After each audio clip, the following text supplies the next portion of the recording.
नमस्कार दोस्तों, हमारे YouTube channel the exam winner में आपका स्वागत है। आज का टॉपिक है समावेशी शिक्षा। समावेशी शिक्षा के महत्वपूर्ण प्रश्न। तो दोस्तों, वीडियो को लाइक शेयर कर दीजिएगा। इस चैनल पर पहली बार आएँ तो सब्सक्राइब कर दीजिएगा। बेल आइकन प्रेस कर दीजिएगा जिससे अगले वीडियो का नोटिफिकेशन आपको मिलता रहे। तो चलिए दोस्तों, देखते हैं वन लाइनर जो क्वेश्चन है जिससे आपको एग्ज़ाम में बहुत ही हेल्प मिलेगी। तो पहला है,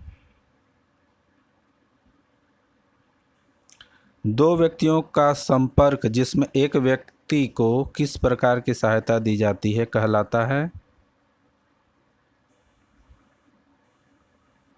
परामर्श। पिछड़े बच्चों की बुद्धि लब्धि कितनी होती है? तो ये है 85 से कम। पिछड़े बच्चों की बुद्धि लब्धि जो कम होती है 85 से कम होती है। नेक्स्ट पॉइंट है, वर्तमान में निःशक्त बच्चों की शिक्षा को क्या कहते हैं?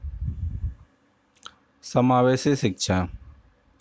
नेक्स्ट पॉइंट, वह बच्चे जो समावेशी शिक्षा से संबंधित होते हैं कहलाते हैं समावेशी बच्चे। अगला पॉइंट है,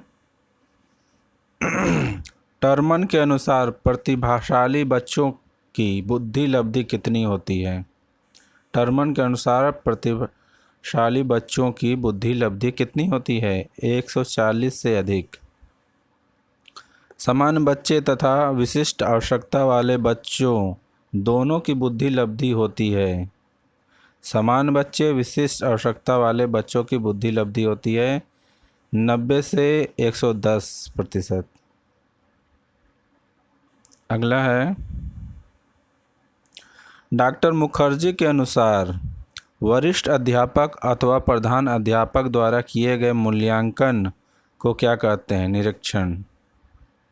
अगला है, सरकारी संगठनों के नाम या परामर्श में सहयोग देने वाले विभाग कौन कौन से हैं? डाइट विभाग, जिला चिकित्सा, मनोविज्ञान शाला इलाहाबाद विभाग। अगला पॉइंट है,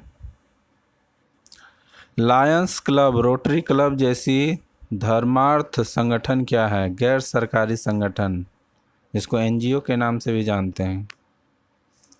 अगला है, बुद्धि लब्धि मापन के जन्मदाता व बुद्धि लब्धि के सूत्र किसने दिया? टर्मन।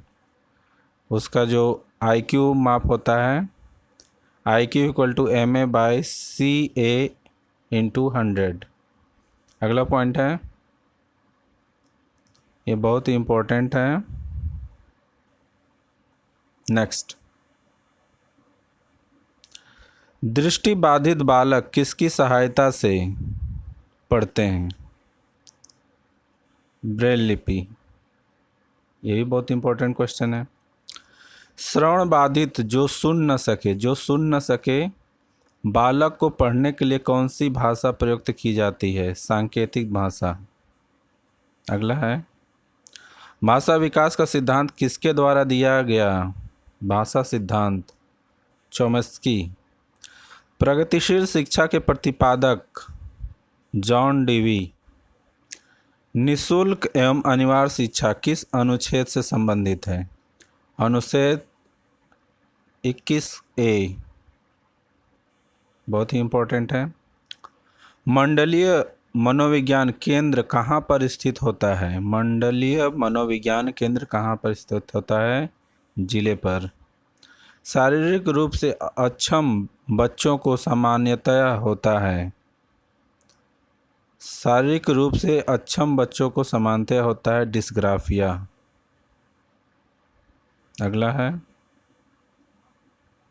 एक बच्चा जो साव और वाज तथा न्यूक्लियर अनक्लियर में अंतर नहीं कर पाता वह ग्रस्त होता है डिसलेक्सिया से। वेरी वेरी इंपॉर्टेंट क्वेश्चन बनता है। अगला नोट्स है, एलेक्सिया क्या है? पढ़ने की क्षमता से संबंधित है। ब्रेन लिपि किन बच्चों से संबंधित है? ब्रेन लिपि दृष्टि बाधित बच्चों से। अमेरिकी राष्ट्रपति का नाम बताइए जो पोलियोग्रस्त थे। रूजवेल्ट। ये भी बहुत इंपॉर्टेंट क्वेश्चंस। 16 PF परीक्षण के जन्मदाता रेमंड स्क्रैचर। मनोविज्ञान शाला की स्थापना कब और कहाँ की गई? मनोविज्ञान शाला की स्थापना 1947 में इलाहाबाद यूपी में। नेक्स्ट पॉइंट, मनोविज्ञान शाला की स्थापना किसके द्वारा की गई? आचार्य नरेंद्र देव। प्रतिभागी बच्चों की बुद्धि लब्धि कितनी होती है? 140 से अधिक। अगला पॉइंट है, मनोविज्ञान शाला का संस्था प्रमुख क्या कहलाता है? पदे निदेशक। शारीरिक से अक्षम, मंदबुद्धि, शैक्षणिक रूप से पिछड़े बालक तथा प्रतिभाशाली बालक कहलाते हैं। ये बालक कहलाते हैं विशिष्ट आवश्यकता वाले बालक। अगला पॉइंट है,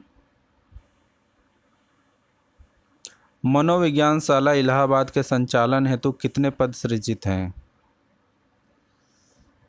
2 पद। पहला है वरिष्ठ मनोवैज्ञानिक, दूसरा है मनोवैज्ञानिक। जिला चिकित्सालय की विशेषज्ञ समिति का नेतृत्व कौन करता है? मुख्य चिकित्सक। मुख्य चिकित्सा अधिकारी, जिसको CMO के नाम से भी जानते हैं, CMO। अगला पॉइंट है, सामान्य बच्चों की बुद्धि लब्धि कितनी होती है? 90 से 11। नेक्स्ट पॉइंट, शैक्षणिक रूप से पिछड़े बालक की बुद्धि लब्धि होती है 85 से कम। 16 PF परीक्षण का प्रयोग किसके मापन द्वारा किया जाता है? व्यक्तित्व। अगला पॉइंट, व्यावसायिक सूचना और अपना बालक समाचार पत्र, त्रैमासिक समाचार पत्र। मनोवैज्ञानिक समस्याओं से युक्त पुस्तकें, बालाघाट एवं उत्कर्ष। अगला पॉइंट, निर्देशन सेवाओं के लिए उपयुक्त वैज्ञानिक तैयार करने के लिए मनोवैज्ञानिक शाला में एक सत्रीय कोर्स का प्रशिक्षण दिया जाता है। उस कोर्स का क्या नाम है? Diploma in guidance psychology. Diploma in guidance psychology. अगला है, मनोविज्ञान शाला उत्तर प्रदेश इलाहाबाद में मंडल स्तर पर स्थापना की गई है। मंडलीय मनोविज्ञान केंद्र। अगला पॉइंट है, जिला चिकित्सालय की विशेषज्ञ समिति का नेतृत्व कौन करता है? मुख्य चिकित्सा अधिकारी, CMO। अगला है, छोटे विद्यालयों के लिए परामर्श सेवा संगठन का कौन प्रारूप उपयुक्त माना जाता है?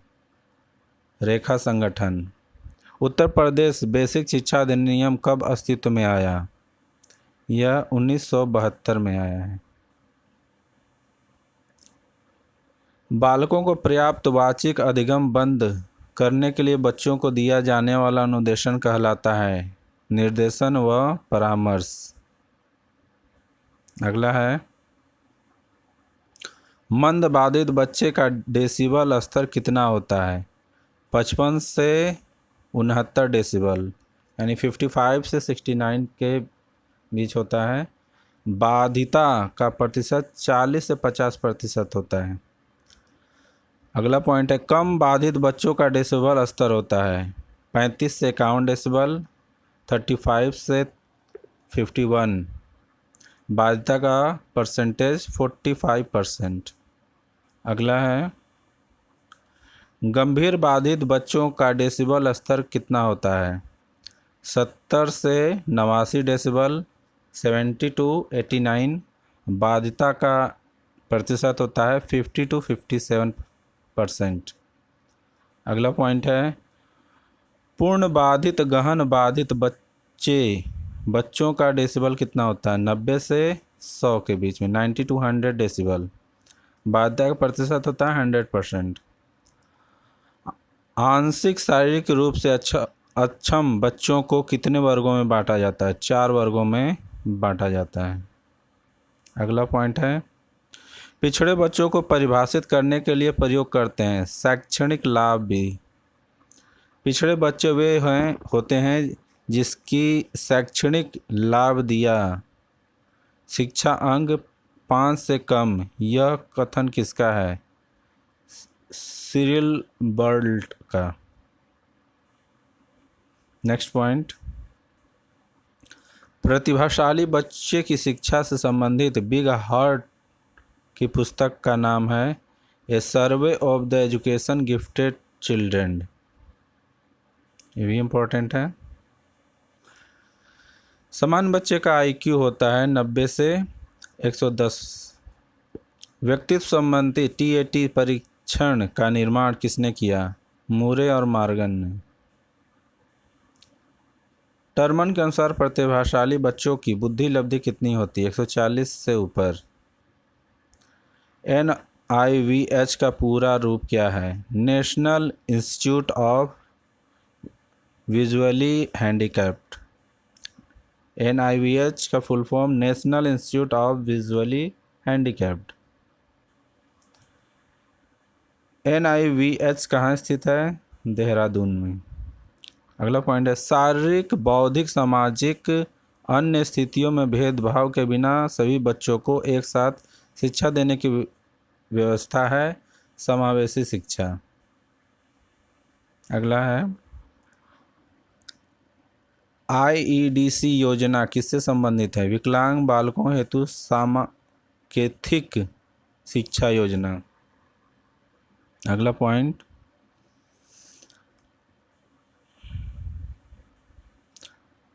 IEDS केंद्र भारत सरकार द्वारा प्रायोजित माध्यमिक स्तर पर समावेशी शिक्षा योजना। PWD योजना अधिनियम, निःशक्तजन अधिनियम, समान अवसर अधिक और 1995 भारतवर्ष में विकलांगता से संबंधित विस्तृत अधिनियम है।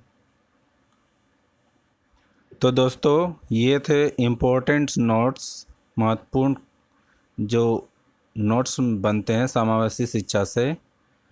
तो मिलते हैं अगले वीडियो में। नमस्कार।